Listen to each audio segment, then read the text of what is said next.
You can actually see the system right here on top of the balance of a modern Breguet La Tradition.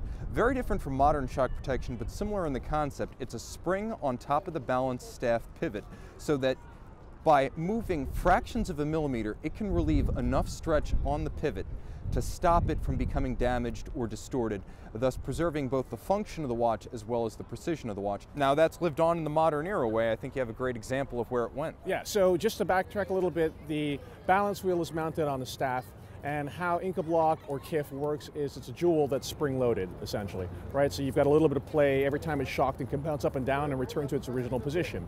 So I've got a watch made by an independent watchmaking company called Bethune, which is one of our favorites, would you agree? The guy behind it, Denis Flageolet, I consider to be one of the greatest watchmakers alive. And this is a watch that has a triple parachute system. Actually, what it means, it has 3 spring-loaded jewels on it. So you've got a balance bridge, and on that bridge, the balance is mounted. On either side of it is a jewel that is spring-loaded, and then in the center where the balance is mounted, you will have a 3rd jewel where it's spring-loaded as well. So this really helps to isolate that balance wheel from all the shocks related to the watch, right? But there are additional ways in which you can create shock resistance in watches as well. One is to mount the entire movement on elastomers, for example, and Tim's got an example of that in his pocket. We just happen to travel with lots of watches in our pockets, and incidentally, all of these are for sale.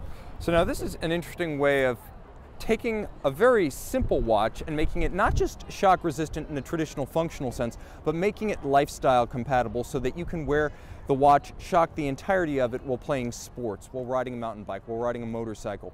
This does have shock protection on the balance staff, but the entire movement of this Bremont Martin Baker actually features a elastomer shock protection to isolate the movement from the case, and in doing so it makes the watch viable for the whole range of activities people want to undertake while wearing their watch in the modern era, because this is now what's known as a sports watch. Breguet wouldn't have known the term because you wore your watch to tell time and that was that. This is a luxury product.